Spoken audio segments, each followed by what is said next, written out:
sebagai pertanda aku cinta engkau karena Allah. Ku cinta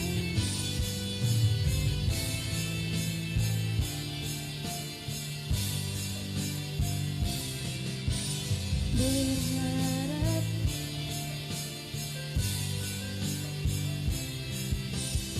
ku cinta Umi, ku cinta Abi, berharap bersama di surga nanti.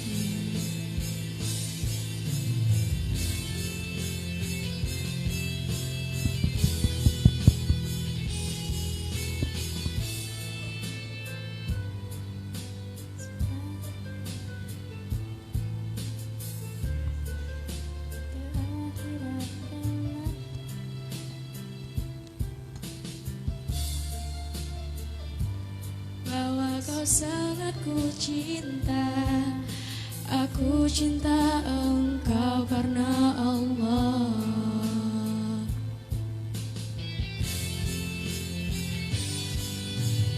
Ku cinta Umi, ku cinta Abi, ku harap doamu selalu dalam hati. Ku cinta Umi, ku cinta Abi, berharap bersama di surganya nanti.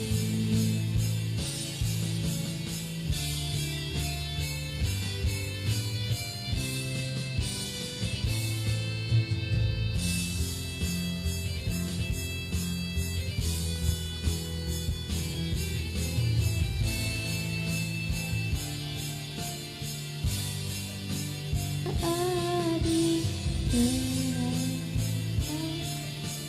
selalu dalam hati.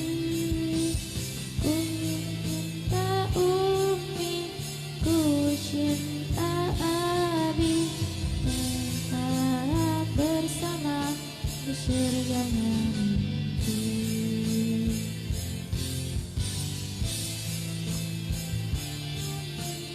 I love you, Abi.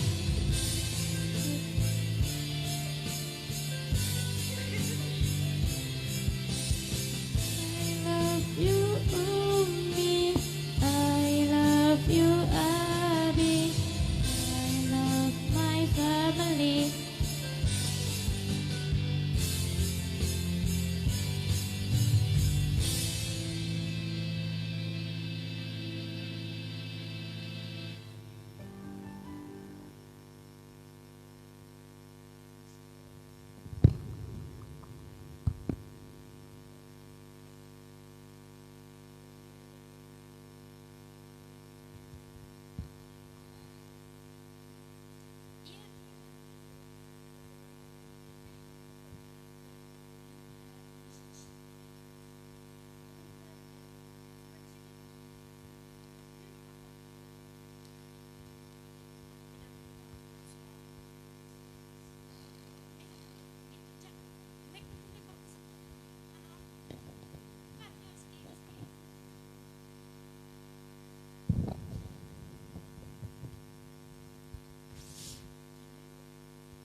Bismillahirrahmanirrahim.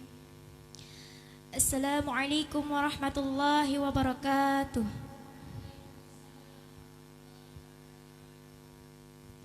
Alhamdulillahirabbil alamin.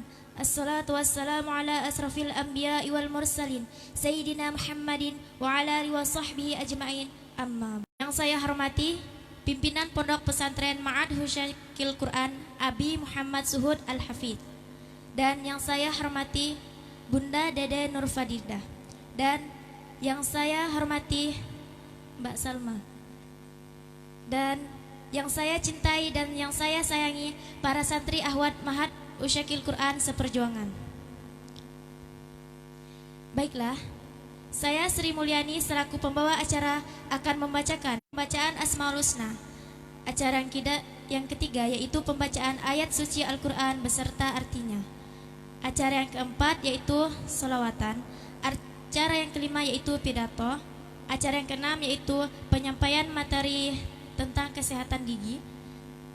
Dan acara yang terakhir yaitu doa.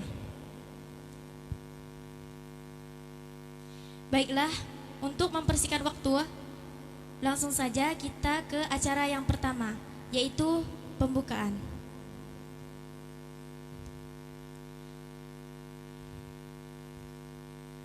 Untuk memulai acara pada malam hari ini, marilah kita bersama-sama membaca basmalah. Acara yang kedua yaitu pembacaan Asmaul Husna yang akan dibacakan oleh Siti Sri Haryati. Kepada Siti Sri Haryati, waktu dan tempat kami persilakan.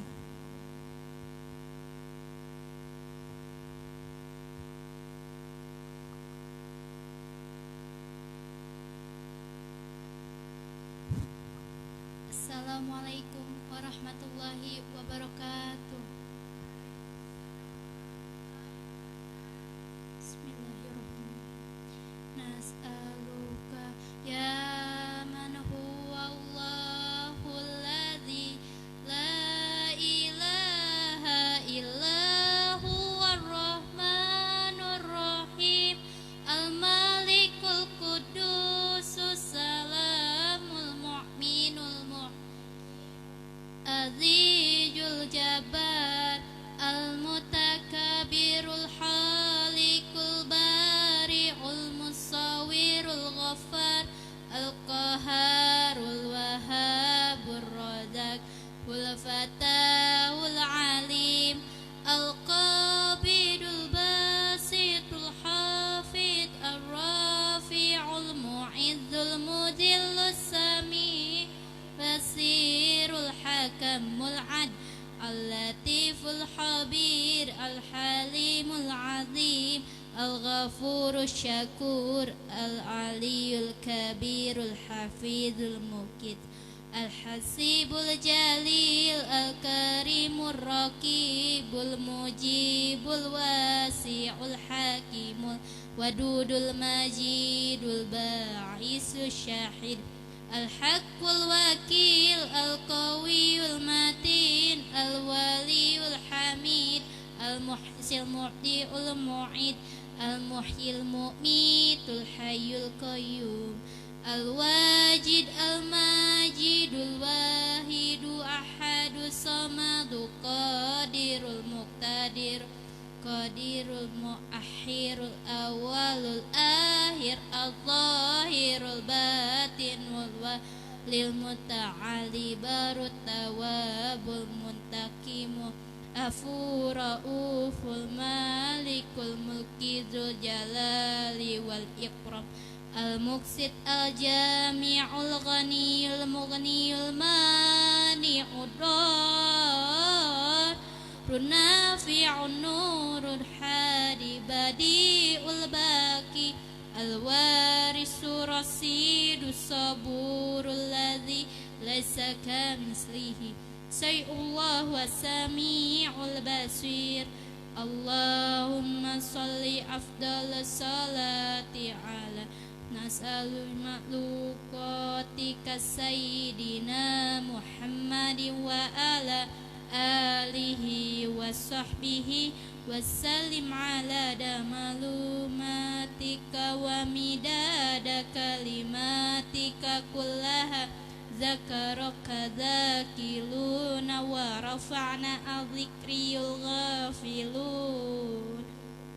Bismillahirrahmanirrahim. Sadaqallahul azim. Assalamualaikum warahmatullahi wabarakatuh.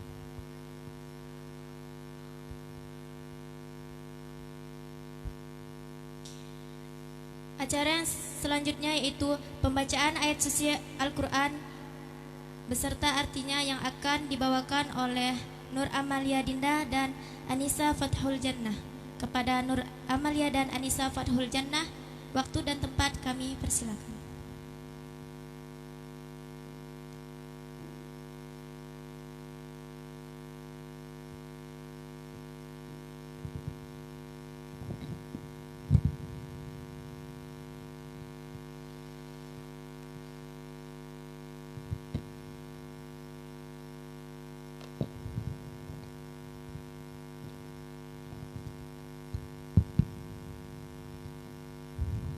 أعوذ بالله من الشيطان الرجيم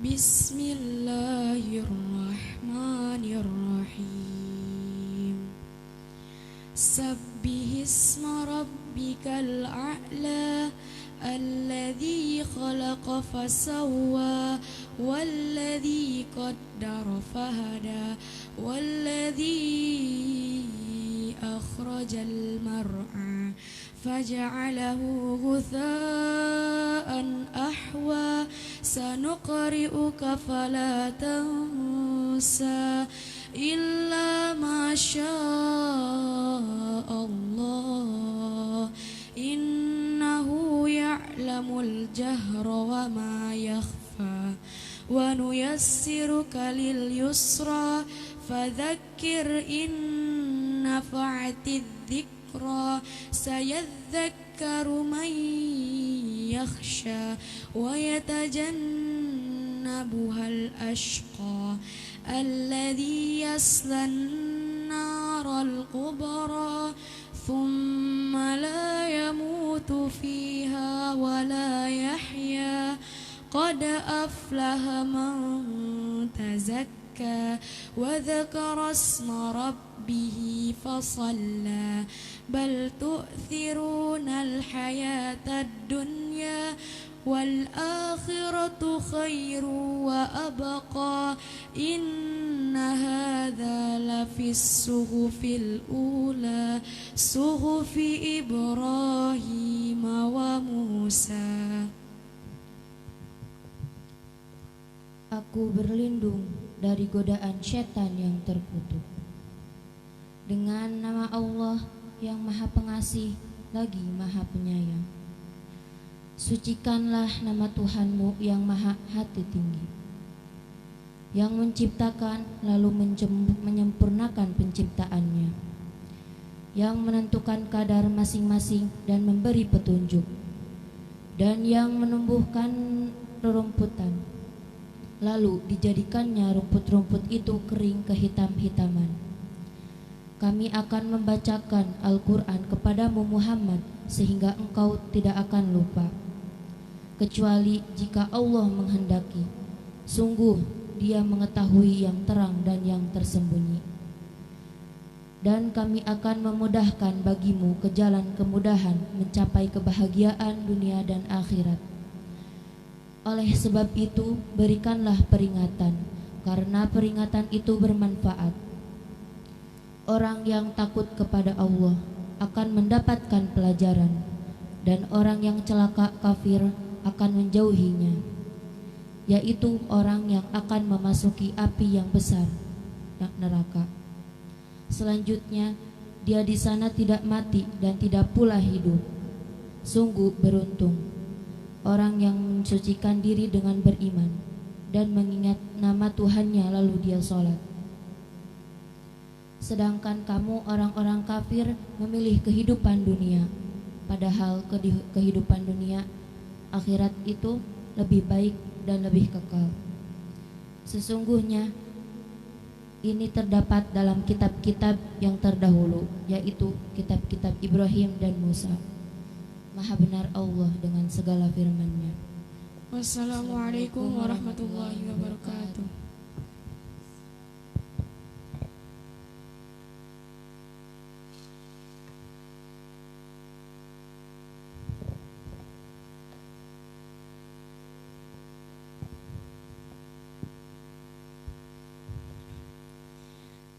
Terima kasih kepada Nur Amalia Dinda dan Anissa Fathul Jannah.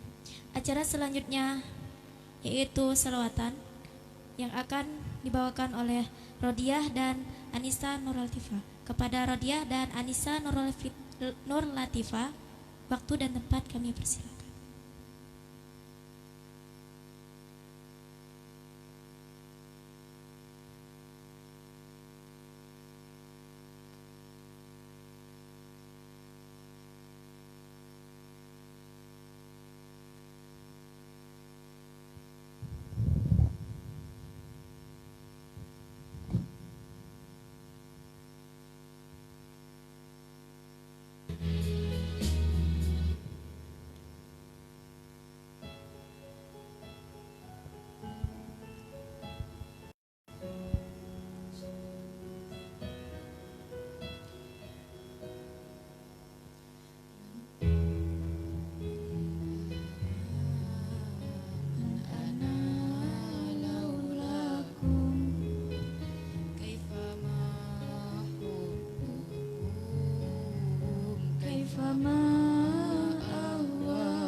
putuskan satu impian. Aku ingin jadi hafiz Quran. Ku akan bertahan walau sulit melelahkan. Allah beri aku kekuatan. Putuskan sepasang mahkota untuk berikan di akhirat kelak, sebagai petanda bahwa kau sangat ku cinta. Aku cinta engkau karena Allah.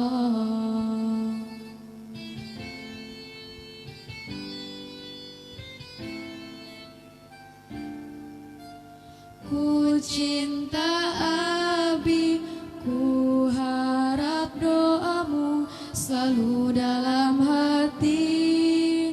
Ku cinta Umi, ku cinta Abi, berharap bersama di surganya nanti.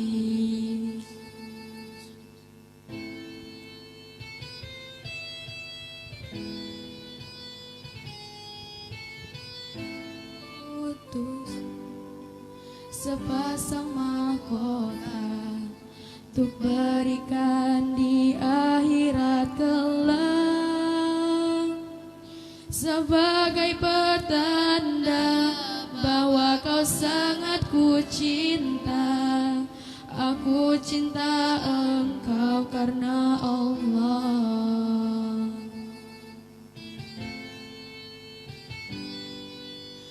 Ku cinta Umi, ku cinta Abi, ku harap doamu selalu dalam hati. Ku cinta Umi, ku cinta Abi, berharap bersama di surganya nanti. Umi, ku cinta Abi, ku harap doamu selalu dalam hati. Ku cinta Umi, ku cinta Abi, berharap bersama di surganya nanti. I love you Umi, I love you Abi, I love my family forever in my heart. I love you Umi, I love you Abi, I love my family forever in my heart.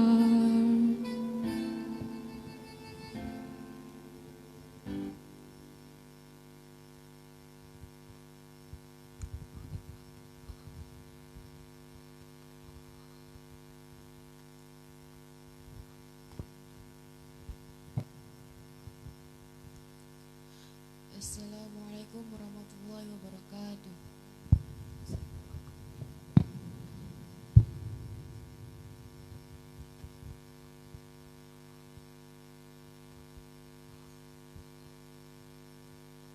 Acara selanjutnya yaitu pidato. Pidato yang pertama akan dibawakan oleh Laina Lulu'il Maknun. Kepada Laina Lulu'il Maknun, waktu dan tempat kami persilakan.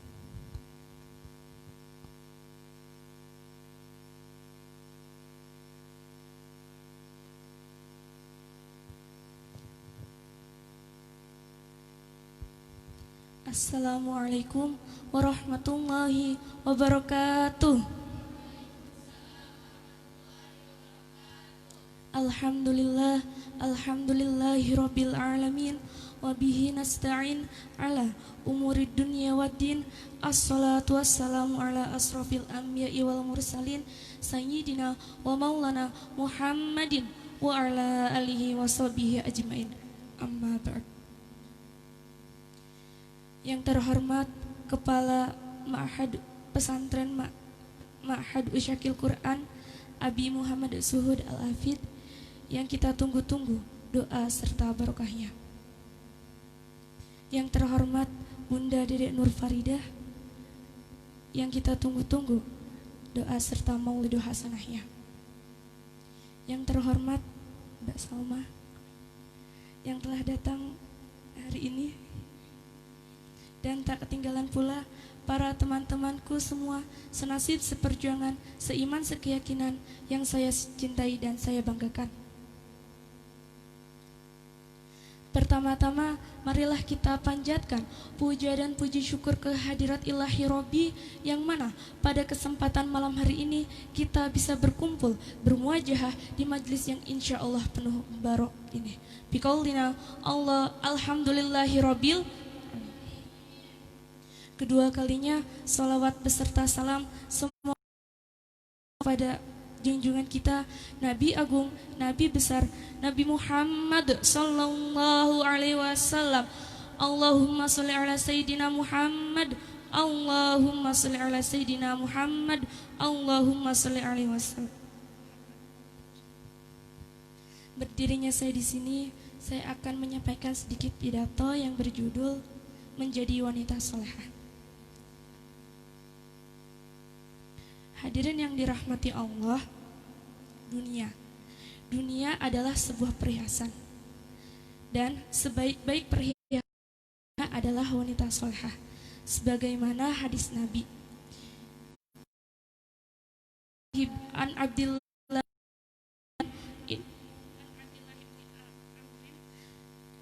Rasulullah sallallahu alaihi wasallam qala, mata'ud dunya wa mata'un khairud dunya mar'atus solehah, yang artinya sesungguhnya dunia ini adalah perhiasan, dan sebaik-baik perhiasan di dunia adalah wanita solehah. Menjadi wanita, untuk menjadi wanita yang solehah memang membutuhkan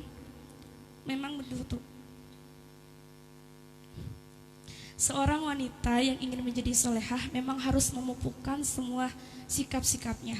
Lantas apa saja ciri-cirinya? Yang pertama, bertakwa kepada Allah. Yang kedua, mampu menjaga aib dan rahasia. Yang ketiga, legowo dan mudah memaafkan setiap kesalahan. Kenapa wajib solehah? Allah mencintainya, Allah menyayanginya, Allah menolongnya, sebagaimana firman Allah dalam Al-Quran, A'udzu billahi minasyaitonir rajim, Bismillahirrahmanirrahim, wa ahsinu innallaha yahsibul muhsinin, yang artinya, dan berbuat baiklah, sungguh Allah menyukai orang-orang yang berbuat baik. Quran surat Al-Baqarah ayat 109.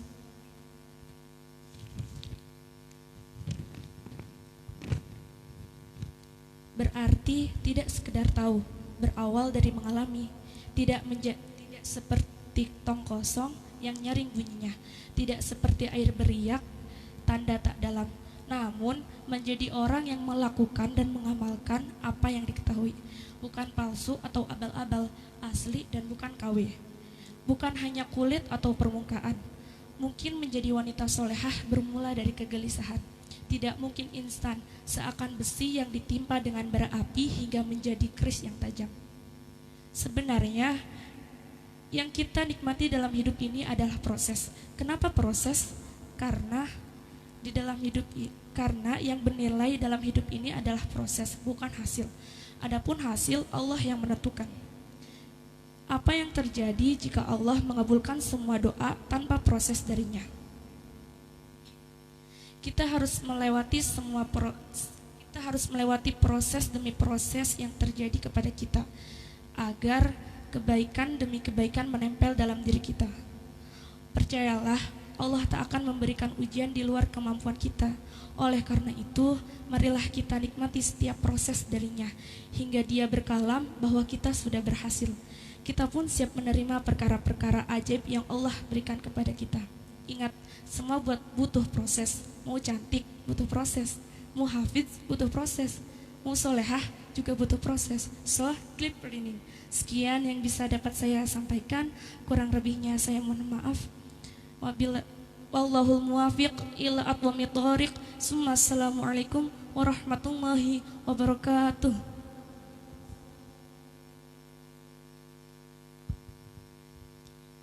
Terima kasih kepada Laina Lu'lu'il Maknun. Pidato yang kedua akan dibawakan oleh Reza Astuti. Waktu dan tempat kami persilakan.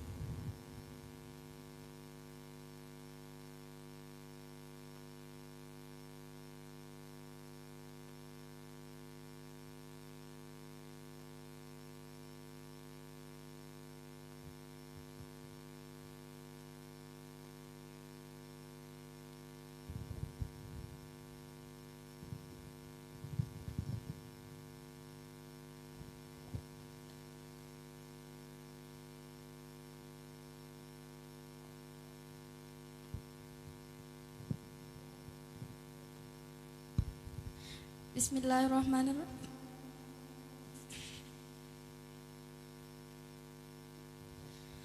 Bismillahirrahmanirrahim. Assalamualaikum warahmatullahi wabarakatuh. Warahmatullahi wabarakatuh.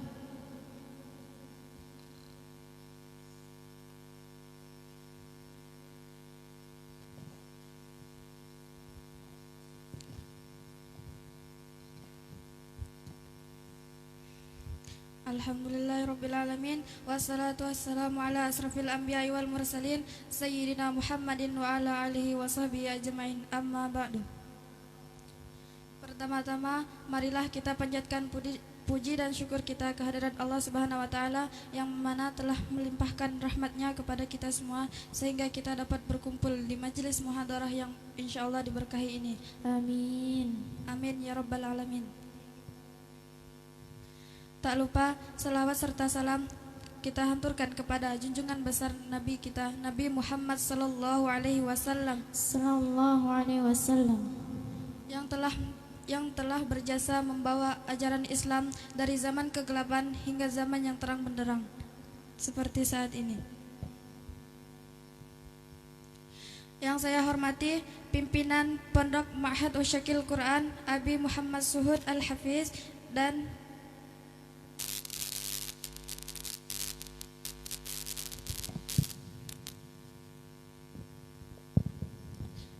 yang saya hormati Bunda Dede Nur Faridah dan yang saya hormati Mbak Salma.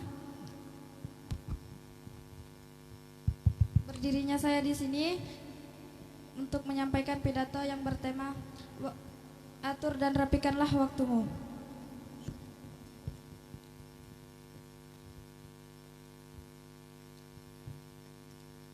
Ketahuilah, tema ini meskipun sebenarnya sangat sederhana, namun pada hakikatnya sangat sulit. Banyak sekali para pemuda-pemudi yang diterpa dengan masalah ini. Mereka merasa satu hari itu tidak cukup untuk melakukan apa-apa. Padahal Allah telah memberikan waktu yang sangat cukup untuk kita melakukan apa saja yang diperintahkannya. Dengan syarat kita harus mengatur dan merapikan waktu kita. Kita harus membuat perencanaan yang matang guna untuk merevaluasikan setiap kebaikan yang kita bicarakan ini dengan izin Allah, insyaallah. Kita harus merapikan waktu kita.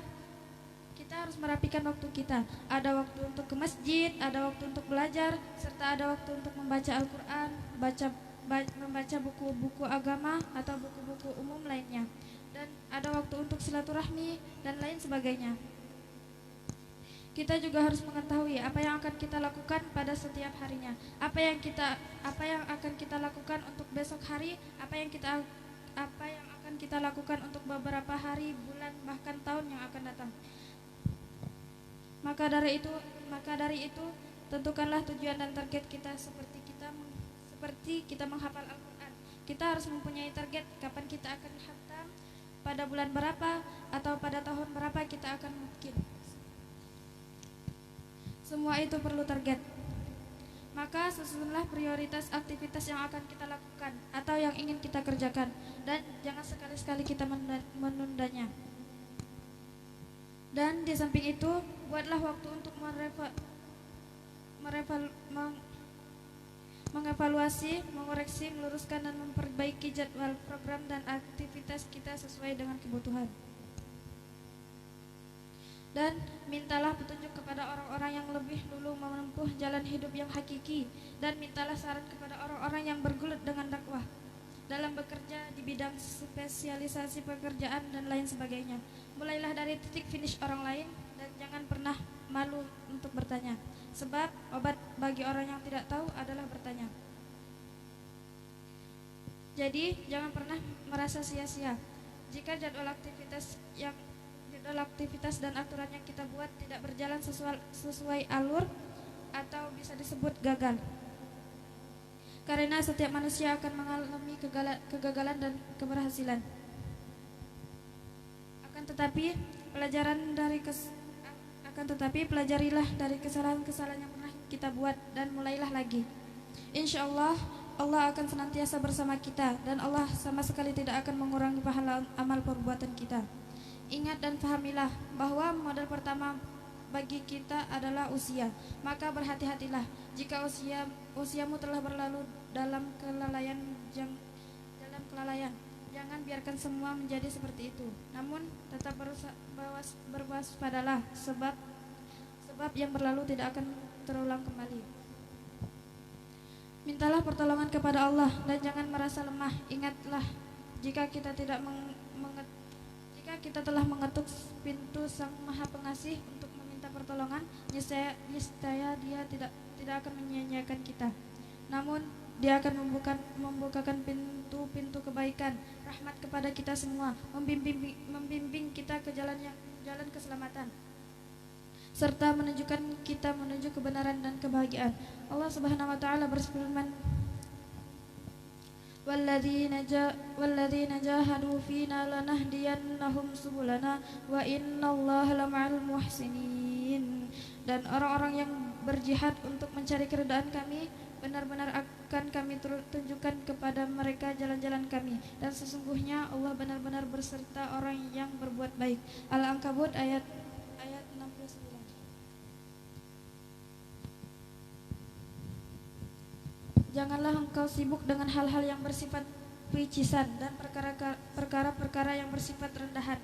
Jadilah kalian sebagai bendera yang senantiasa dijunjung tinggi-tinggi demi kejayaan, agar orang-orang yang linglung bisa mendapat petunjuk dan orang-orang yang lunglai di dalam hidup menemukan jalan keselamatan. Segala puji bagi Allah, Rabb semesta alam. Saya selaku pembawa pidato, sekian dan terima kasih. Waalaikumsalam warahmatullahi wabarakatuh.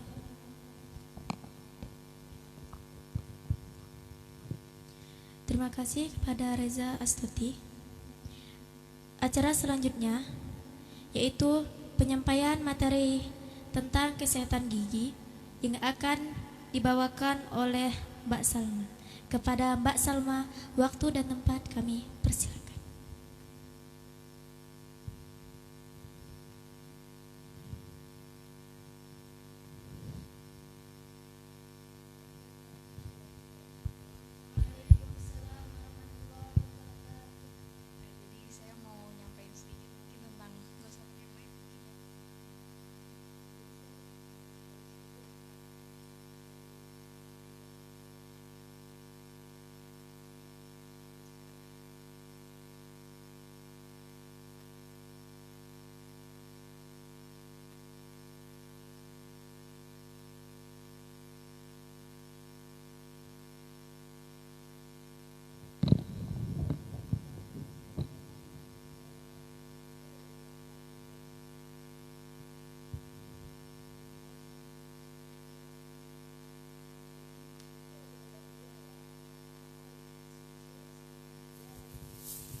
Tes.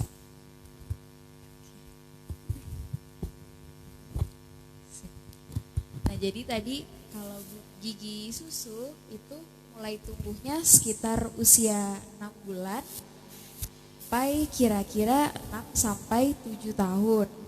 Nah, mungkin waktu kecil, waktu SD, teman-teman pernah ngerasain gigi depannya atau gigi serinya copot ya. Nah, itu tandanya keganti sama gigi yang permanen atau gigi dewasa itu. Ada yang tahu belum bentuk gigi itu kayak gimana? Biar aku gambarin ya.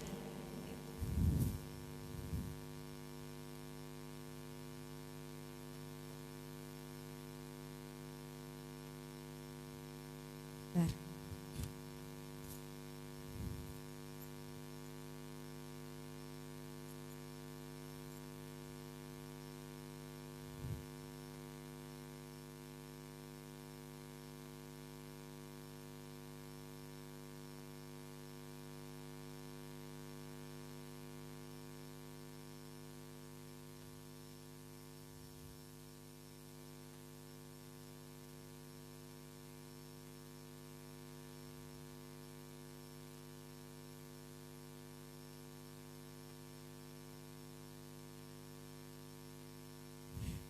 Maaf ya gambarnya jelek.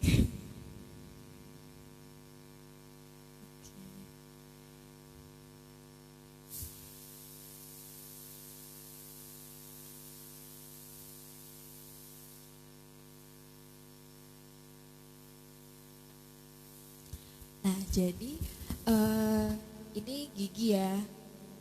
Ini gigi dan ini gusi yang warna merah di rongga mulut kita. Nah, mungkin teman-teman yang terlihat secara kalau teman-teman kaca itu cuma yang bagian atasnya. Jadi yang bagian ini itu disebutnya mahkota. Ya, benar, mahkota gigi. Dan yang bawah yang nggak kelihatan yang udah tertanam itu ini akar gigi. Jadi biasanya yang kelihatan emang cuma yang bagian atas aja ya, yang warna putih. Nah, ternyata Masya Allahnya gigi aja meskipun bentuknya kecil ternyata ada 3 lapisan teman-teman.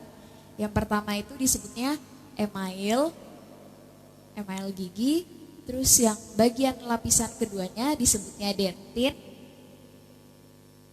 Dan yang paling dalam itu disebutnya pulpa. Nah, kalau yang email ini bagian terluar yang warnanya putih yang kelihatan sama kita. Nah, email ini kelihatannya kecil kan ya teman-teman di luar gigi. Nah, ternyata ini merupakan salah satu jaringan yang paling kuat di tubuh kita. Jadi gigi ini itu sangat kuat sama benturan dan dia juga baru bisa terbakar tuh di suhu sekitar ratusan derajat. Jadi benar-benar kuat gigi ini. Nah, yang kedua ada dentin dan yang terakhir ada paling dalam tuh pulpa. Nah, di pulpa ini tuh ada saraf-saraf yang isinya pembuluh saraf dan darah seperti itu. Nah, kalau paling luar kan email nih yang warna putih. Ini yang lapisan yang paling tebelnya, yang warna putih itu yang paling luar. Oke, sebentar ya.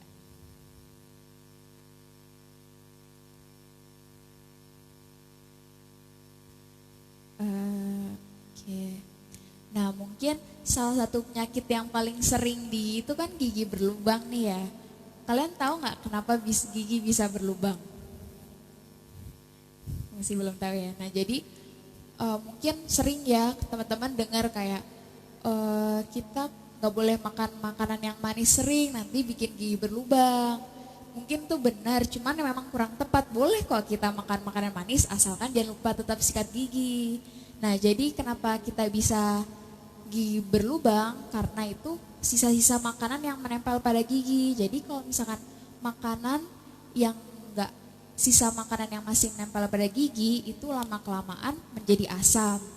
Nah, si asam ini lama-kelamaan bisa bikin lapisan-lapisan gigi mulai dari email ini jadi meluruh atau dia bisa bikin berlubang. Nah, kalau misalkan gigi berlubang, misalkan teman-teman ngaca nih di kaca, ada gigi berlubang hitam-hitam di gigi. Nah, tapi belum sakit, itu biasanya berlubangnya baru sampai di tahap email doang. Karena kalau di email ini belum ada sarafnya ya, jadi belum terasa sakit dan di email ini emang sangat tebal.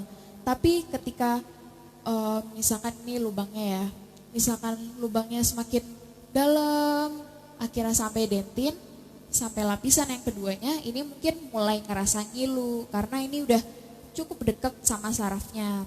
Nah, makanya lebih baik ketika udah ngerasa ada lubang di email ini segera datang ke dokter gigi. Jadi langsung ditambal sebelum lubangnya makin dalam. Nah, nanti kalau misalkan udah sampai dentin terus menebal lagi sampai kena ke pulpa, ini udah kena saraf. Nah, nanti lama-kelamaan kalau nggak ditangani bisa bikin giginya mati atau terinfeksi dan nggak bisa mungkin perawatannya antara perawatan saluran akar atau perawatan saraf atau bisa langsung dicabut karena giginya udah mati, nggak berfungsi. Udah ketika udah sampai pulpa dan giginya mati itu kita udah nggak ngerasain sakit lagi karena giginya mati. Nah, terus selanjutnya, oh iya, kalau untuk waktu sikat gigi sehari berapa kali? Mungkin ada yang 2, ada yang 3. Nah, paling idealnya itu 2 kali sehari. Ada yang tahu nggak kapan? Ya benar. Nah, tapi yang pertamanya itu paling baik setelah sarapan. Jadi setelah sarapan sama sebelum tidur paling baiknya ya. Kenapa sebelum tidur? Karena dalam rongga mulut ini mungkin kalian ngerasa ada air liur. Nah, air liur ini fungsinya banyak banget. Jadi salah satu fungsi utamanya itu sebagai antibakteri. Jadi air liur ini selain teman-teman sikat gigi kan buat menghapus sisa makanannya ya. Nah, air liur itu juga membantu juga. Jadi sisa makanan dari yang ada di rongga mulut itu juga dibantu dibersihin sama si air liurnya. Air liur itu membantu fungsinya buat bunuh bakteri. Ketika teman-teman tidur, air liurnya tuh jumlahnya dari misalkan 10 ml jadi 0 ml. Jadi pas tidur itu air liur nggak diproduksi sama sekali. Jadi pas ketika tidur kalau misalkan teman-teman belum sikat gigi, nah si sisa makanannya ini nggak bisa kebantu. Jadi dia bakterinya atau asam makanan itu akan terus berkembang jadi mengakibatkan giginya berlubang.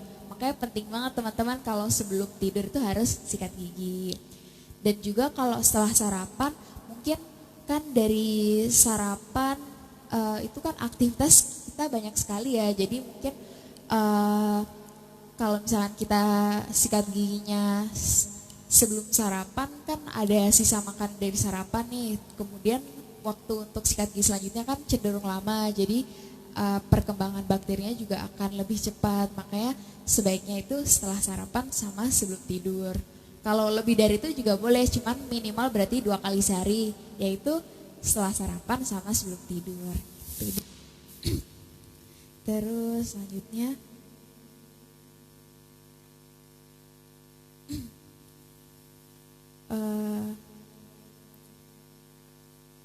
kalau teknik sikat gigi biasanya teman-teman gimana tuh sikat giginya? Gini-gini ya, biasanya kanan kiri ya, bawah. Nah, sebenarnya yang benar itu atas bawah teman-teman. Jadi gerakannya kayak menyapu. Ini aku agak susah ya gambarnya, cuman ini mungkin bisa dioperin.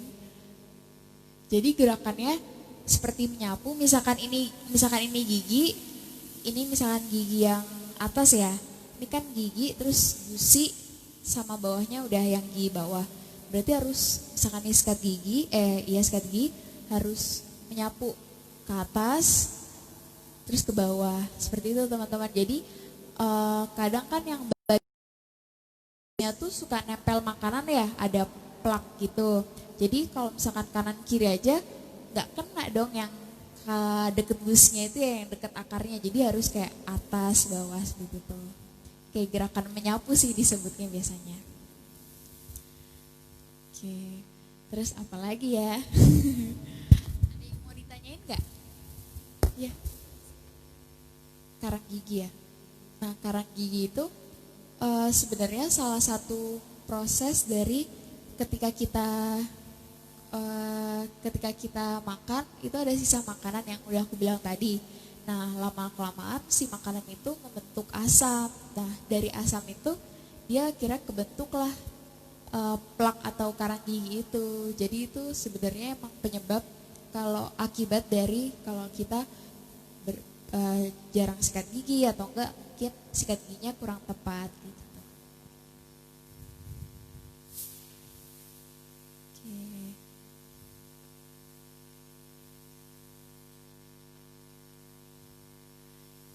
Apalagi ya?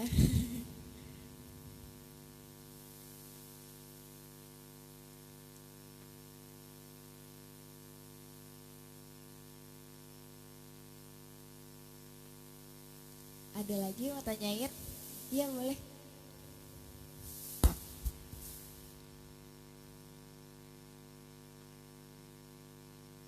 Oh, nah jadi di odol itu ada kandungan namanya fluoride.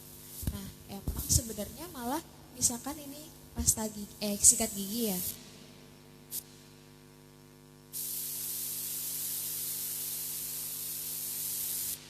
Mungkin teman-teman ada yang pakai pasta giginya tuh full gini ya. Nah sebenarnya malah nggak boleh baik-baik. Jadi kita pakainya malah berdasarkan penelitian itu malah baiknya kita pakainya sebesar biji polong ya. Jadi cuma segini aja teman-teman karena itu udah cukup, nggak jangan banyak-banyak. Kalau misalkan sebenarnya kalau di usia kita ini udah nggak kenapa-kenapa sih kalau misalkan kebanyakan fluoride, tapi jatuhnya tuh lebih ke boros. Tapi kalau misalnya di usia anak-anak itu si fluoride ini kalau kebanyakan atau pasta giginya kebanyakan itu bisa ngakibatin penyakit namanya fluorosis. Kalau di gigi anak-anak kan cenderung lebih tipis ya, sama dia emang lebih rentan sama gigi berlubang. Kalau ada fluorosis ini nanti permukaannya tuh makin kekikis, jadi giginya tipis atau mungkin teman-teman sering lihat kalau anak kecil giginya ada yang kecoklatan. Nah itu bisa salah satu penyebabnya dari ini fluorosis atau kebanyakan sikat gigi, pasta giginya. Cuman kalau di usia kita jatuhnya lebih ke boros sih. Kalau yang fluorosis ini udah jarang karena yaitu yang emailnya udah sangat tebal. Ada lagi ya teman-teman tanyain ya? Ya.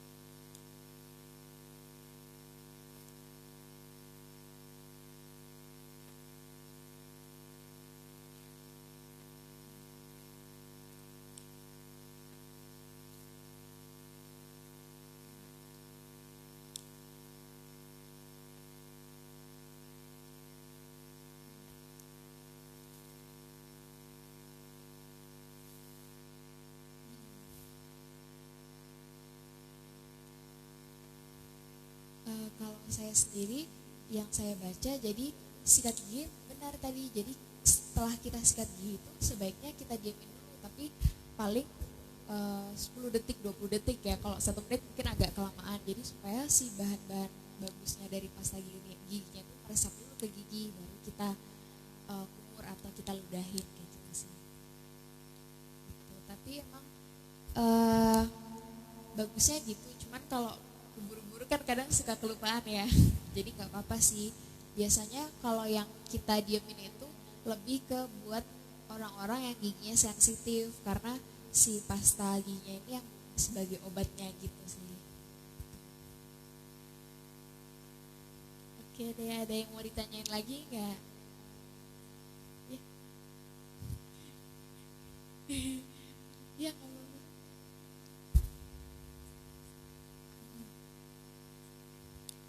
Jadi kalau misalkan gigi berlubang nih, ini kan tadi dari dia misalkan bakteri atau berlubangnya dari sini nih.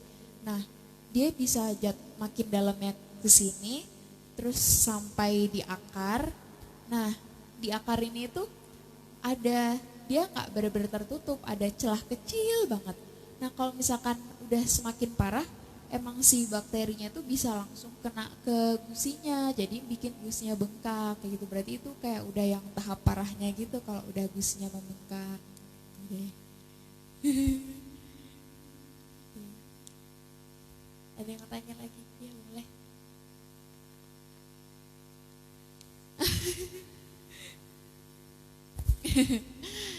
Nah, oke.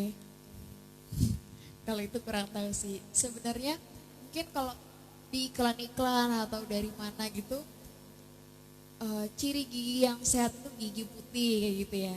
Nah tapi sebenarnya kurang tepat kayak gitu teman-teman. Jadi inti kalau definisi gigi sehat atau gigi bersih menurut saya sendiri ya tidak berlubang, karena emang manusia itu tipe-tipe giginya dari dilahirkan tuh emang bermacam-macam. Ada warna, mungkin ada yang putih terang, ada yang kalau saya sendiri nggak putih-putih banget sih, mungkin agak-agak kekuningan kayak gitu. Jadi kalau misalkan giginya nggak putih nggak apa-apa, nggak masalah. Cuman kalau misalkan memutihkan gigi gimana caranya, gimana ya, agak susah sih. Kalau misalkan paling ke dokter gigi tuh ada ya veneer itu yang agak mahalnya karena itu kayak ditempel gitu kan. Terus treatment selainnya itu ada disebutnya bleaching. Ada yang tahu nggak? Jadi kalau bleaching itu semacam dari dokternya nanti ditempelin kayak cairan gitu ke gigi-giginya, nanti itu bisa bikin gigi lebih putih. Cuman ya nggak tahan lama sih gitu. Itu dia paling kalau kalau mutihin gigi, kalau emang susah sih kalau misalnya secara sendiri, karena emang gigi itu emang warnanya emang kayak gitu dari lahir. Kecuali memang mungkin kalau ada yang jarang sikat gigi itu lama-kelamaan kan menguning ya, karena itu plak-plaknya menempel nggak bisa hilang gitu deh. Tapi mungkin bisa dicoba pakai odol yang memutihkan kayak gitu. Iya gitu deh. Cuman tenang aja kok kalau misalkan ada teman-teman yang kayak gak suka nih ngaca giginya kuning, oh nggak apa-apa, asalkan sehat aja nggak berlubang nggak apa-apa kok. Tuh. Ada yang mau tanya lagi nggak?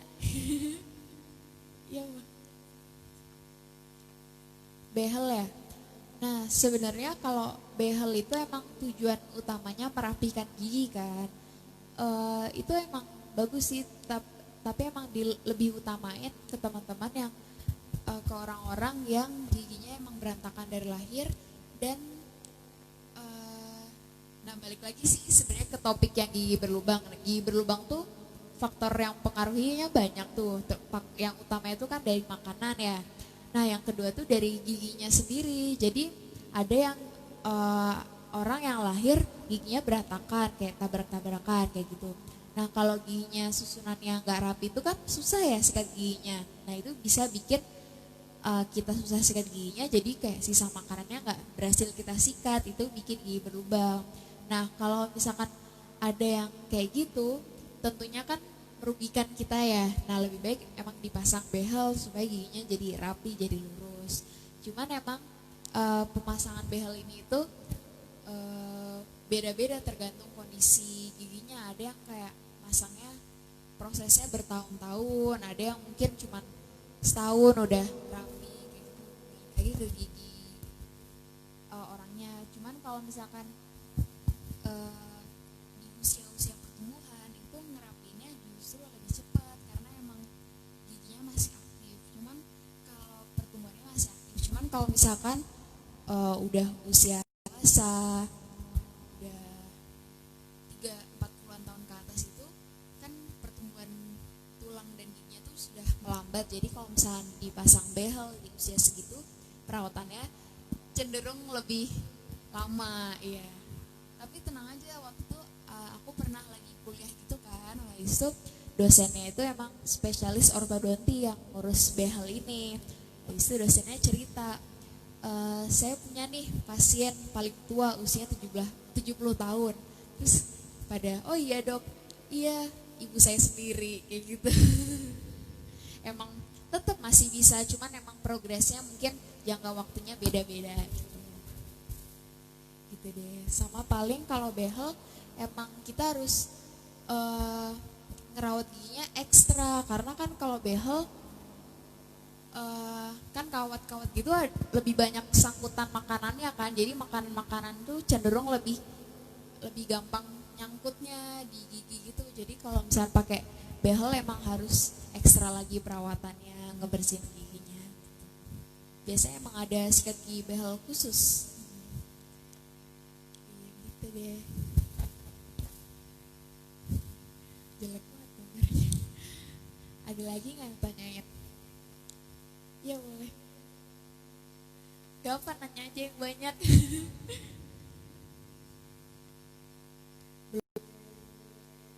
Oh iya,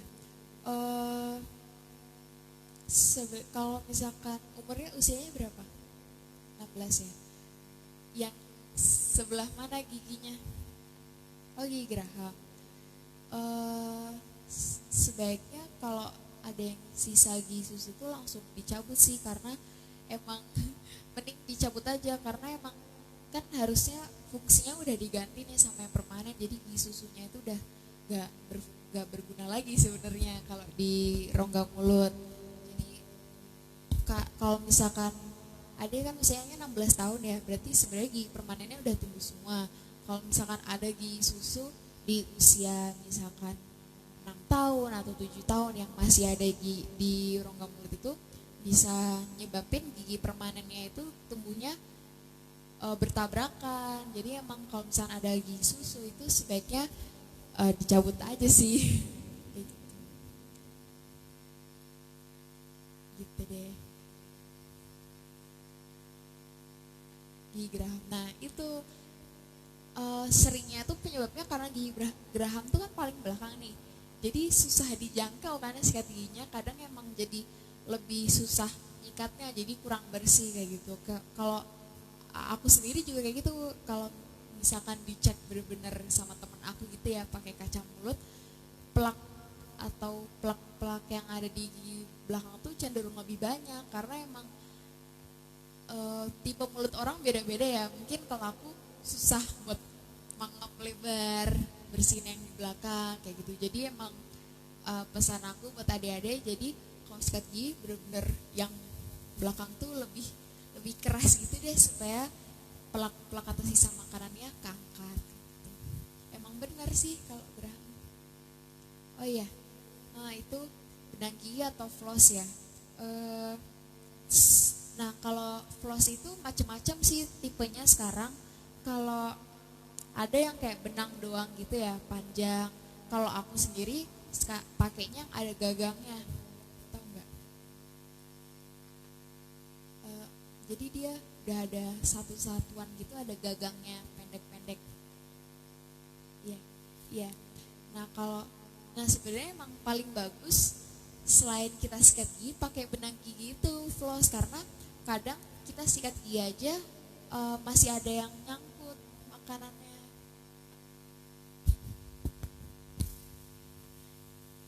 Kalau benang itu ada yang pakai nggak benang gigi atau floss? Oke. Jadi emang idealnya emang kita selain gigi juga, jadi benang giginya itu kita taruh di sela-sela bawahin, terus kayak digesek-gesek gitu. Mungkin kelihatannya serem ya.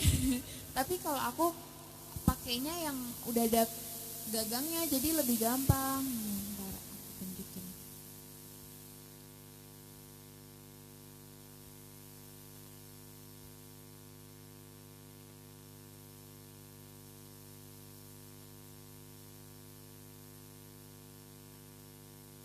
Kalau aku pakainya kayak gini sih, yang udah ada gagangnya, benangnya lebih pendek, jadi kita lebih stabil aja megangnya.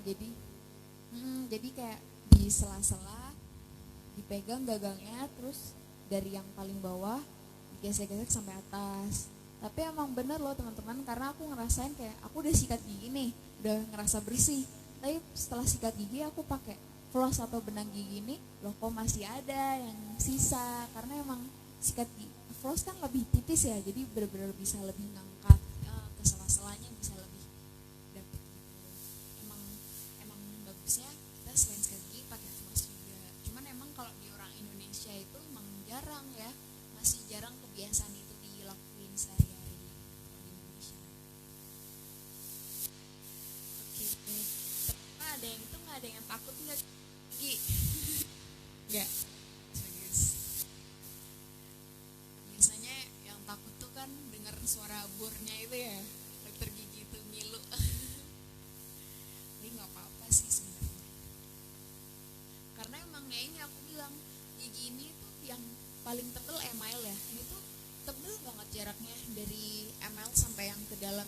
Nah, sedangkan di email ini belum ada sarafnya. Jadi kalau misalkan perawatannya masih di email mah nggak kerasa apa-apa sih sebenarnya. Jadi nggak usah takut ke dokter gigi karena gigi itu sangat kuat dibanding yang lain sebenarnya tulang gigi ini. Biasanya aja kalau misalkan ada bencana alam nih, misalkan kecelakaan pesawat. Nah, biasa kan kalau kecelakaan pesawat itu pesawatnya hancur, tubuh manusia kan langsung hancur juga nih.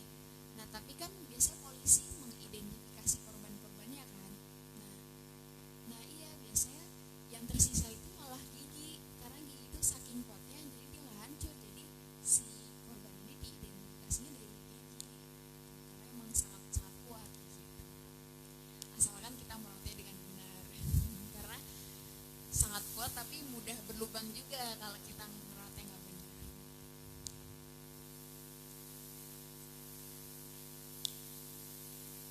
Gimana? Sakit gigi tapi giginya nggak meninggal. Nah, bisa jadi tuh giginya sensitif. Emang kan ada yang giginya sensitif gitu. Biasanya kalau giginya sensitif, mungkin Adi bisa cobanya kayak pakai odol yang khusus sih, sensitif. Terus pas sikat gigi itu emang jangan langsung dikumur, tapi emang didiamin dulu 20-30 detik baru dikumur terlebih dahulu. Biar rasanya gitu sih. Ya.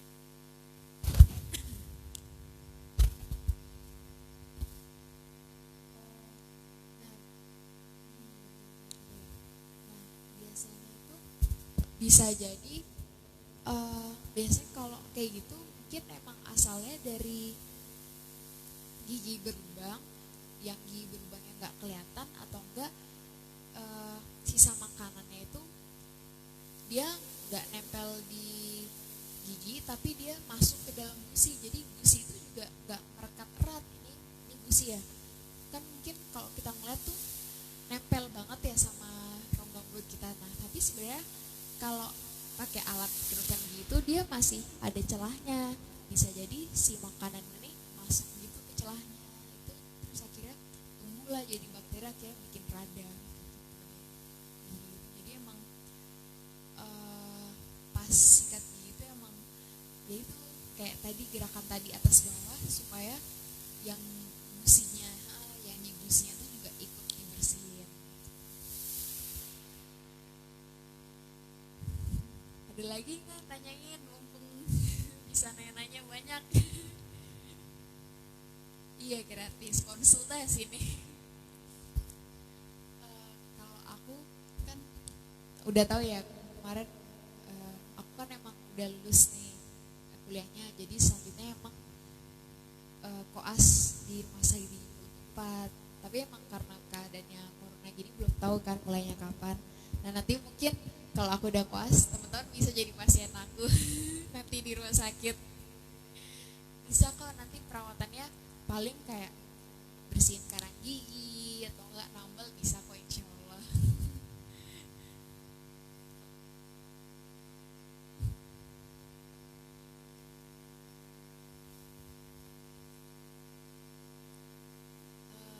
Banyak ya pertanyaannya. Nah, jadi mulut bisa bau itu karena bisa disebabkan banyak sih faktornya. Kayak salah satunya tuh tadi sebenarnya semuanya tuh balik lagi kayak kurang bersihin rongga mulut. Karena kalau kita kurang bersihin rongga mulut, sisa makanannya nempel kan. Nah, sisa makanan itu kan lama kelamaan jadi asam nih. Asam ini berteman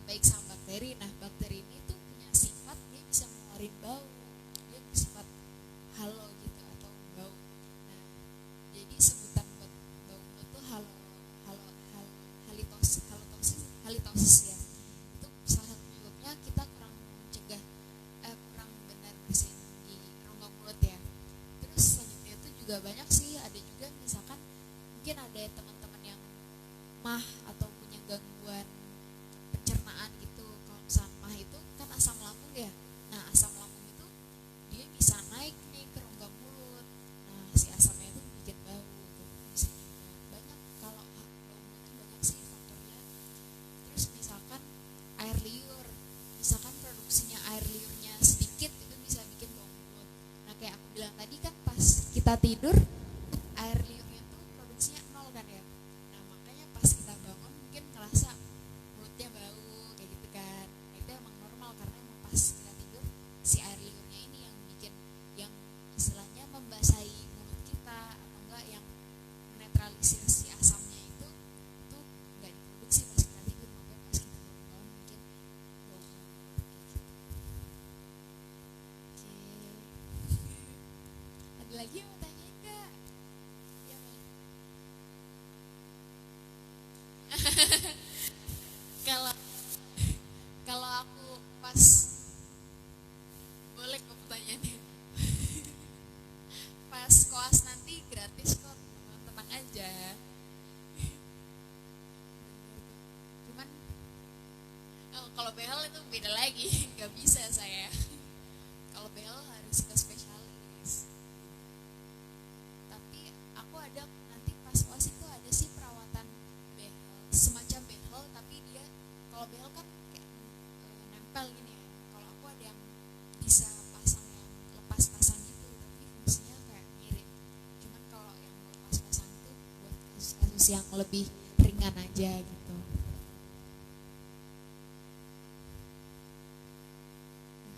Ada yang tanya lagi? Kok jangan malu-malu lagi. Ya. Nah, iya kalau lagi permanen nggak bisa tunggu lagi. Apa? Iya. Nah, kan ada yang gigi palsu yang lepas pasang. Iya yang berkawat itu, ada yang permanen itu, ada juga lebih bagus. Nah sebenarnya kalau misalkan teman-teman ada giginya copot, gigi permanen yang udah lepas, emang baiknya tuh emang langsung dipasang gigi palsu. Karena apa, misalkan gigi tarik nih yang copot, yang lepas. Nah kalau misalnya giginya kosong, ini tuh gigi sampingnya tuh bakal, kok ini ada yang kosong nih, isi jadi bakal giginya samping-samping itu bakal geser. Nah kalau yang geser ini lama-kelamaan itu giginya miring dong, jadi malah gak rapi jadinya, dan bakal ganggu si pengunyahan itu, fungsi pengunyahan itu bakal keganggu. Nah terus misalkan gigi teman-teman yang bawah copot, nah kan ini lawan atas kan, gigi itu ada kontaknya sama yang atas kan ya. Nah yang atas nih gak ada titik buat kontaknya. Nah lama-kelamaan yang atas bisa turun-turun gitu. Iya bener kok. Jadi emang sebaiknya kalau misalkan ada gigi yang copot itu emang langsung dipasang gigi palsu. Karena kalau enggak ya itu ada giginya gerak-gerak sendiri, makin jadi berantakan gitu sih. Kecuali mungkin kalau ada yang gigi paling belakang kan dia udah gak ngeganggu yang lainnya, karena gigi yang depannya gak mungkin ke belakang, karena gigi gesernya ke depannya gitu deh. Pokoknya kalau ada yang kosong, gigi itu maunya ngisi kekosongan itu jadi geser gitu deh.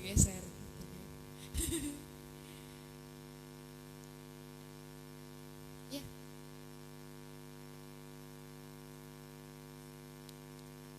Nah banyak ya yang ngomong kalau cabut gigi itu ngaruh ke saraf mata. Sebenarnya enggak sih, enggak. Jadi emang cabang saraf tuh banyak. Emang ada yang ngaruh ke gigi, tapi itu sebenarnya enggak ngaruh sih sebenarnya, enggak berhubungan gitu.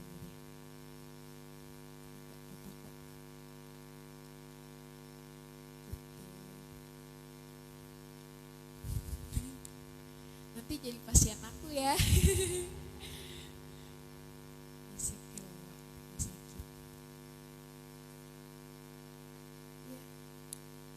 Sok gak apa-apa.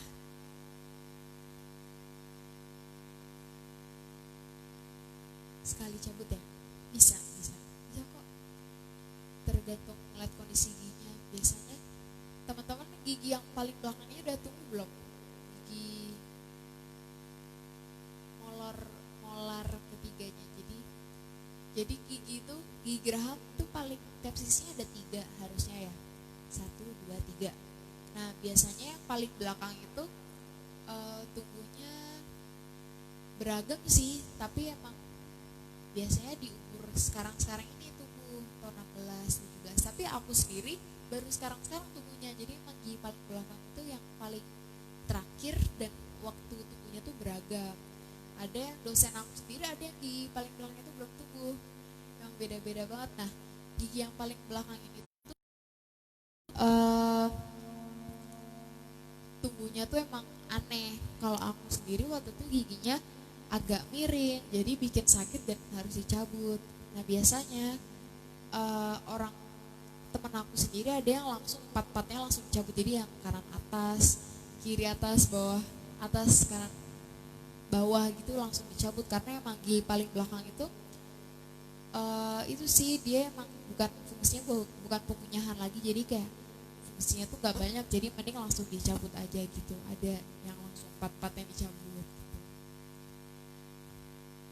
Iya kalau dicabut pakai bius kok gak kerasa, paling kerasanya aku waktu itu pas dicabut kerasanya lebih ke baal karena efek dari biusnya itu loh, jadi dingin. Iya gimana sih sebutannya ya, pokoknya kerasanya kayak baal, kayak aku mau gigit, mau ngerasain lidah aku aja susah. Gimana sih lidah pas mau makan susah karena kayak masih kerasa efek biusnya gitu loh.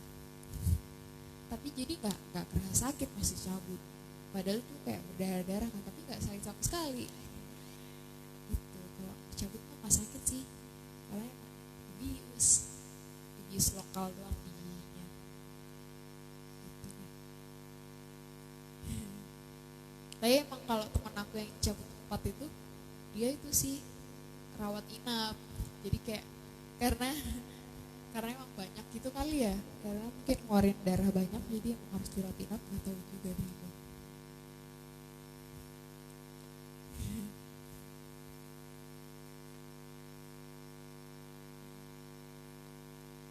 Kalau misalkan dia sampai warna hitam, berarti itu tandanya tuh udah mati giginya, udah nggak tertolongkan, memang mending langsung cabut sih. Gitu deh.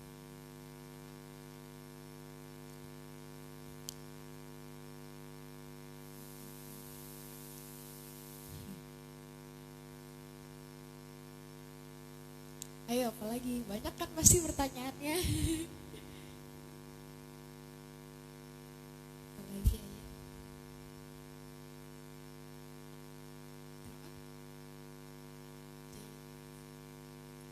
Sekarang berarti kalau jadi jumlah gigi itu tiap sisinya ada 8, kan ada kanan atas, kiri atas, kanan bawah, kiri bawah, berarti kalau total ada 32. Tapi biasanya kalau umur kalian sekarang ini 28 sih, karena yang gigi paling belakangnya biasanya belum tumbuh ya, yang paling belakangnya itu biasanya belum tumbuh. Kalau gigi anak 20, karena tiap sisinya 5 doang, jadi beda-beda. Karena kalau gigi anak ya cuma 5, gigi gerahamnya cuma 1.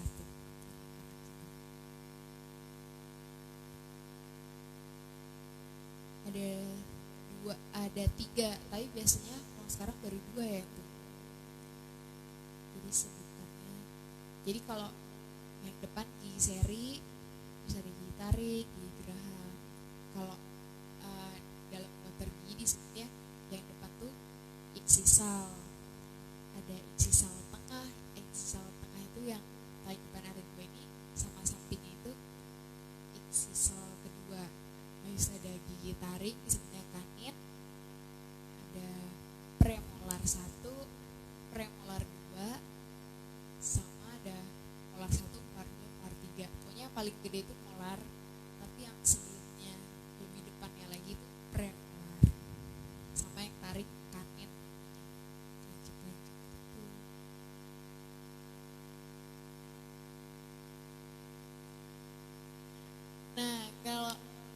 ya yang bagusnya tuh 30 kali ya, pokoknya 30 32 kali. Tapi kan tuh lama banget ya berarti ya, karena emang baiknya tuh terutama mungkin ke anak-anak ya, anak-anak kecil tuh kan dalam masih di susu ya, buat pertumbuhannya ini. Kalau misalkan mungkin ada yang anak tuh males ngunyah, pengennya diikut doang terus telan. Nah itu kalau ikut doang itu si gigi gak ngepacu gigi permanennya buat tumbuh, jadi gak ngebantu ngedorong, jadi harus emang ngunyahnya banyak. Tapi kalau misalnya di usia sekarang itu lebih supaya apa ya, supaya dicernanya lebih baik sih, supaya pas udah masuk ke tahap selanjutnya, udah masuk ke kerongkongan, ke lambung itu udah bener-bener halus, jadi pencernaannya itu lebih gampang gitu. Sama emang buat ngelatih refleksi giginya aja sih, supaya kayak bagus aja gitu.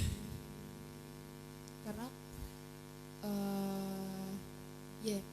baiknya gitu, cuman kan kadang capek ya, masa kita harus ngitung gitu sampai 30. Lama dong kalau udah gitu makannya. Itu deh. Sama sebenarnya sebaiknya kalau secara ideal kan kita 6 bulan sekali ke dokter gigi ya buat check up.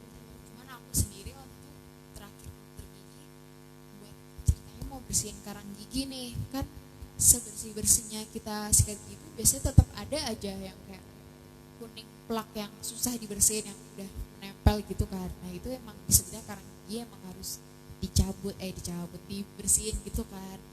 Nah kalau misalkan kita bersihin yang udah kita bersihin rambutnya udah bersih, biasanya emang plaknya lebih sedikit atau lebih jarang, itu paling ke dokter giginya setahun sekali aja buat dibersihin karang giginya. Nggak sakit sih, iya nggak sakit sih, cuman emang mungkin ngilu aja kedenger burnya itu loh, kan itu pakai burnya gitu. Rasanya nggak sakit tapi ngilu sih aku.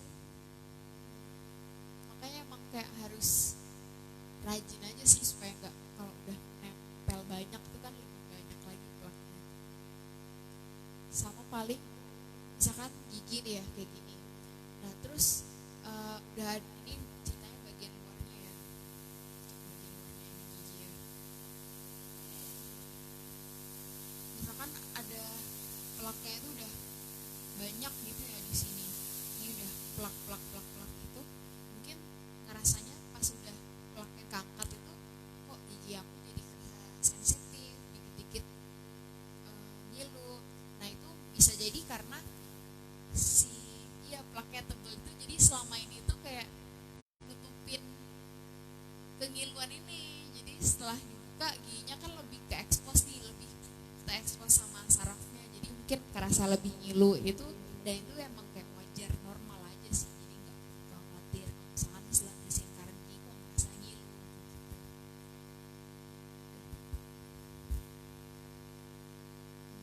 Gigi tuh kelihatannya simpel, kecil-kecil, tapi emang masalahnya sama ilmunya tuh baik banget. Macem-macem cabang.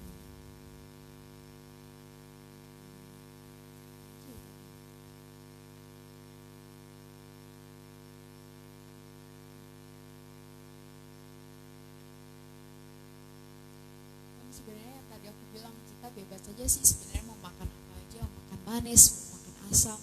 Tapi emang sebaiknya jangan sering-sering yang terutama yang asam kayak gitu, karena yang asam itu lebih, tadi kan makanan biasa aja tuh udah bikin asam, gimana yang udah asam semakin bikin lebih cepat bikin berlubang kan si giginya.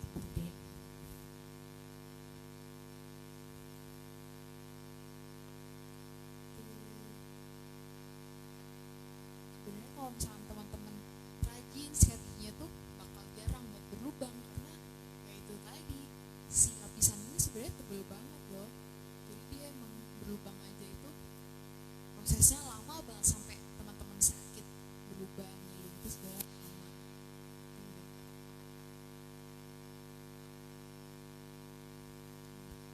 Lagi nih yang tanyain sampai jam berapa nih? Gak apa-apa kok.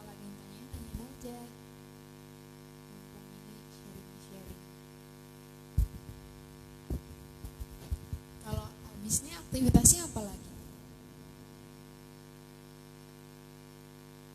Oh iya, ini mau minggu ya. Besok berarti emang free aja ya, bebas. Bebas.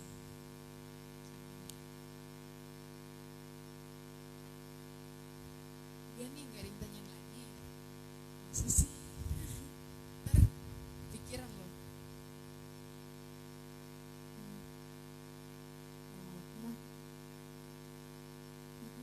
Nah, itu sebenarnya nggak bagus sih, karena emang itu kan kayak sebenarnya mungkin teman-teman bisa ngoreksi saya ya. Sebenarnya kan kalau dalam agama kita, dalam Islam kan kayak nggak boleh kan berubah, karena lebih emang utamanya kan kita merawat atau enggak memperbaiki yang misalkan ngeganggu fungsi gigi kita. Kan kalau di kelinci itu kan lebih ke estetik doang kan, sebenarnya itu nggak merubah fungsi itu. Sebenarnya emang nggak boleh sih, karena emang ya itu membuat bikin terlihat cantik atau terlihat. Kalau secara kesehatan gigi mah nggak ngaruh apa-apa sih sebenarnya, tergantung. Ada yang emang sengaja bikin itu di dokter gigi, ada yang mungkin itu kan gigi. Nah kalau saya lihat sih kalau yang tukang gigi kurang tepat ya pemasangannya, ada yang kayak sampai nempel banget gitu kan ya, jadi emang kurang bagus gitu. Emang sebaiknya udahlah kita natural aja, terima apa adanya yang dia terlahir gitu. Kecuali mungkin emang ada yang mengganggu fungsi kita, baru kita perbaiki dokter gigi. Pakai gigi palsu maksudnya? Enggak, kalau gigi palsu kan memperbaiki, kan berusaha kehilangan giginya itu.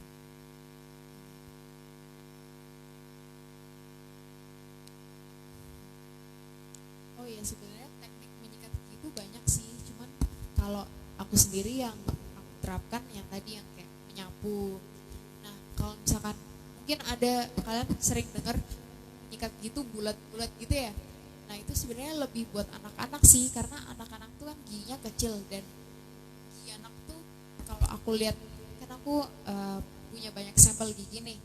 Nah gigi anak tuh cenderung lebih bulat, lebih cembung gitu. Makanya kalau anak-anak tekniknya bulat-bulat gitu supaya kena ke permukaannya.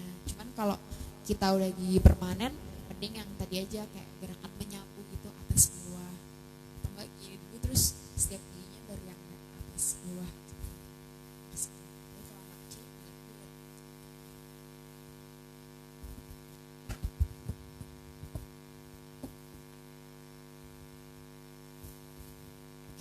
Oke deh.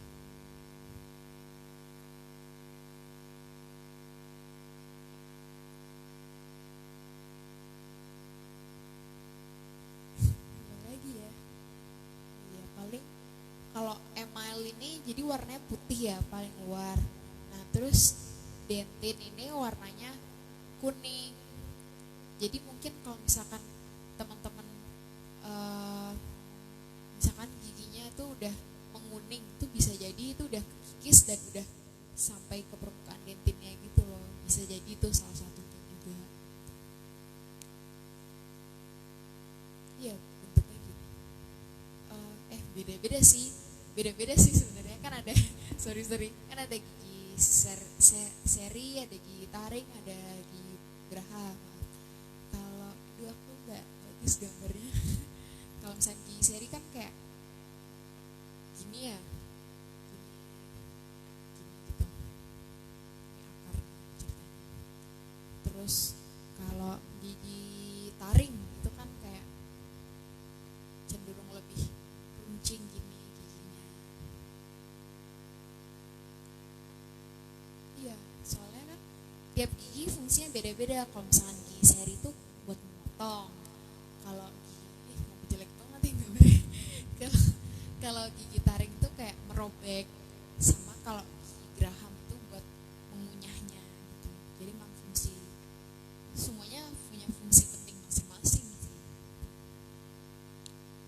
Beda-beda bentuk. Tapi lapisannya sama semuanya kayak gini, tapi bentuk anatominya, strukturnya itu beda-beda. Karena emang fungsinya beda-beda.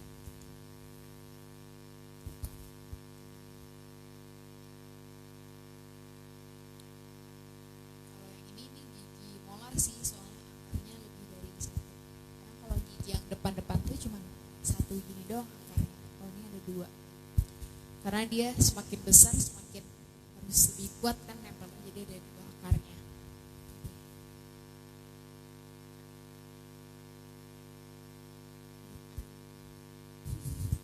Aduh jadi malu.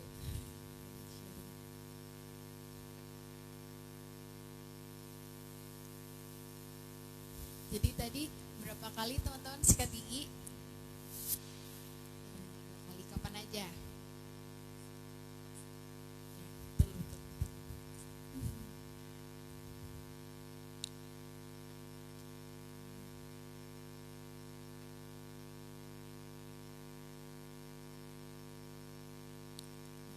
Iya, paling satu lagi sih. Kan gigi berlubang tuh kelihatannya kayak sepele gitu kan. Nah, jadi bakteri dari yang masuknya sini bisa berlubang sampai masuk ke dalam sini. Ini kan udah akar nih. Nah, si bakterinya tuh bisa keluar. Nah, rongga mulut kan nyambung lagi nih. Misalkan ya rongga mulut yang gigi atas tuh nyambungnya sampai ke atas ke rongga hidung dan segala macam. Nah, makanya kalau misalnya di berlubang udah parah banget ini, si bakterinya tuh bisa sampai rongga-rongga hidung lain, bahkan kayak bisa menyebabkan penyakit parah dan bahkan kematian kayak gitu. Makanya emang jadi sepelein, karena emang ada kasusnya kayak gitu. Jadi dari rongga gigi ini si bakterinya tuh sampai nembus ke rongga hidung, terus masuk ke pernapasan. Bakterinya tuh masuk ke pernapasan, jadi makin parah, jadi nggak bisa nafas kayak gitu. Ada kayak gitu, tapi itu yang udah parah banget sih. Ada sebenarnya itu, amit-amit deh. Gitu deh. Kelihatannya sepele ya, gigi doang, tapi ternyata kompleks banget.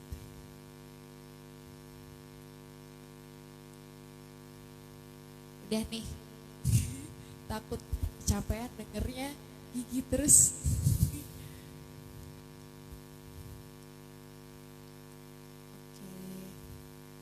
Kemarin katanya mau belajar bahasa Inggris ya? Kalau belajar bahasa Inggris sama Mbak Selvi kemarin sih, cuman emang lagi belum sempet waktunya, maaf ya, jadi belum. Kalau teman-teman di sini belajar bahasa Inggris juga nggak? Oh, nah pengennya tuh biar nanti aku sama Mbak Selvi cariin materinya, pengennya tuh belajarnya apanya nih, kayak mungkin percakapan sehari-hari atau kayak bahasa Inggris yang kayak penulisan gitu. Percakapan sehari-hari dulu ya mungkin ya. Oke. Kosakata ya. Oke, nanti mungkin aku sampaikan ke Mbak Selvi, ntar kita bikin materinya. Oke.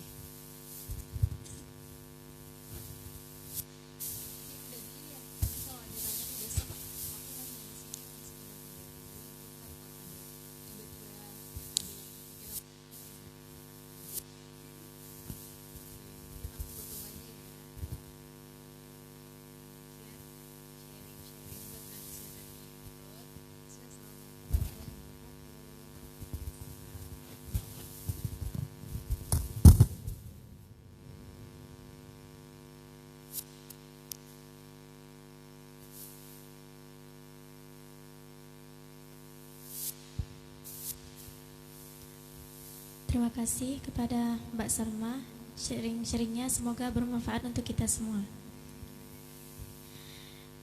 Acara yang terakhir yaitu doa yang akan dibacakan oleh Siti Maulida. Kepada Siti Maulida, waktu dan tempat kami persilakan.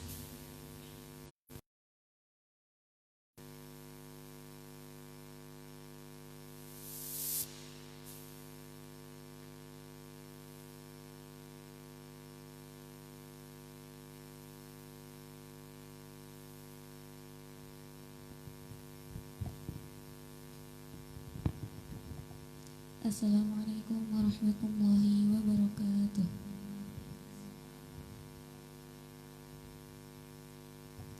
Mari kita tundukkan kepala sejenak untuk membaca doa dengan khusyuk dan untuk merenungkannya. Bismillahirrahmanirrahim. Astaghfirullahalazim, astaghfirullahalazim, astaghfirullahalazim. Alhamdulillahi Rabbil Alamin adada khalqihi wa ridha nafsihi wa zinata arshihi wa midada kalimatihi. Allahumma usi sana'an 'alaika anta kama asnaita 'ala nafsik. Allahumma salli wa sallim wa barik ala sayyidina Muhammadin nabiyil ummi hashimi wa ala alihi wa ashabihi bararatil kirami wa ala sairil anbiya'i wal mursalin wal malaikatil muqarrabin. Rabbana ighfir lana wa li ikhwanina alladhina sabaquna bil iman wa la taj'al fi qulubina ghillan lil ladzina amanu rabbana innaka ra'ufur rahim. Allahumma ighfir li wa li walidayya wa li jami'il mu'minina wal mu'minat wal muslimina wal muslimat innaka sami'un mujibud da'awat. Allahumma arhamni bitarkil ma'asi abada ma abqaitani warhamni an atakallafa ma la ya'nini warzuqni husnan naziri fima yurdika anni. Allahumma badi'as samawati wal ard dzal jalali wal ikram wal izzati allati la turam as'aluka ya Allah ya Rahman bi jalalika wa nuri wajhika an tulzima qalbi hifza kitabika ma'allamtani warzuqni an aqrahu 'ala an-nahwi alladhi yurdika anni. Allahumma badi'as samawati wal ard dzal jalali wal ikram wal izzati allati la turam as'aluka ya Allah ya Rahman bi jalalika wa nuri wajhika an tunawwir bi kitabika basari an tutlika bihi lisani wa an tufarrija bihi an qalbi wa an tashraha bihi sadri wa an taghsila bihi badani fa innahu la yu'nini 'ala al-haqqi ghayruk wa la yu'tihi illa anta wa la hawla wa la quwwata illa billahil 'aliyyil 'azim. Rabbana atina fid dunya hasanah wa fil akhirati hasanah wa qina 'adzaban nar wa adkhilnal jannata ma'al abrar ya aziz ya ghaffar ya rabbal alamin. Segala puji bagi Allah, Tuhan semesta alam, dengan puji-pujiannya sebanyak makhluknya, sesuai ridhonya, seberat timbangan arsy-Nya, dan sejumlah tinta untuk menulis kalimat-kalimatnya. Aku tidak sanggup menghabiskan pujian untukmu, Engkau adalah sebagaimana Engkau memuji dirimu sendiri. Ya Allah, limpahkanlah rahmat, salam, dan keberkahan kepada junjungan kami, baginda Nabi Muhammad SAW, dan kepada segenap keluarga serta sahabatnya yang taat lagi mulia, juga kepada seluruh nabi dan rasul serta para malaikat yang dekat kepada Allah. Ya Rabb, ampunilah kami dan saudara-saudara seiman yang telah mendahului kami. Jangan Engkau jadikan dalam hati kami kebencian terhadap orang-orang yang beriman. Ya Rabb, sesungguhnya Engkau Maha Penyantun lagi Maha Penyayang. Ya Allah, ampunilah kami, kedua orang tua kami, dan seluruh mukmin laki-laki dan perempuan, serta muslim laki-laki dan perempuan. Sesungguhnya Engkau Maha mendengar lagi Maha menerima doa. Ya Allah, kasihanilah aku dengan taufik meninggalkan maksiat selagi aku masih hidup, dan kasihanilah aku dari bersusah payah terhadap sesuatu yang tidak berguna bagiku. Berilah kepadaku pandangan yang baik untuk mendatangkan ridho-Mu. Ya Allah, pencipta langit dan bumi, yang memiliki keagungan, kemuliaan, dan keagungan yang tidak dapat ditandingi. Aku memohon kepada Engkau, ya Allah, wahai Zat yang Maha Pengasih, dengan keagungan-Mu dan cahaya-Mu, semoga Engkau menetapkan dalam hati kami hafalan terhadap kitab-Mu. Semoga Engkau menetapkan dalam hati kami hafalan terhadap kitab-Mu, sebagaimana Engkau telah mengajarkan kepada kami. Berilah kami rezeki untuk membacanya sesuai dengan yang Engkau sukai. Ya Allah, pencipta langit dan bumi, yang mempunyai keagungan, kemuliaan, dan kejayaan yang tidak terbayangkan, kami memohon kepada Engkau, ya Allah, wahai Zat yang Maha Pengasih, dengan keagungan-Mu dan cahaya-Mu, agar dengan kitab-Mu Engkau menyinari pandanganku dengannya, Engkau lancarkan lidahku dengannya, Engkau lapangkan kesempitan hatiku dengan keberkahannya. Dengannya Engkau lapangkan dadaku, serta dengannya pula Engkau sucikan dosa-dosa badanku. Sesungguhnya tidak ada yang dapat menolong kami kepada kebenaran kecuali Engkau. Selain Engkau tidak ada yang bisa memenuhi harapan kami ini. Tidak ada daya untuk meninggalkan dosa, dan tidak ada kekuatan untuk beribadah kecuali dengan pertolongan Allah yang Maha Tinggi lagi Maha Agung. Amin ya Allah ya Rabbal Alamin. Bismillahil Fatihah. A'udzubillahi minasyaitonirrajim. Bismillahirrahmanirrahim. Alhamdulillahirabbil alamin. Arrahmanirrahim. Maliki yaumiddin. Iyyaka na'budu wa iyyaka nasta'in. Ihdinas siratal mustaqim. Shiratal ladzina an'amta 'alaihim ghairil maghdubi 'alaihim waladdallin. Assalamualaikum warahmatullahi wabarakatuh.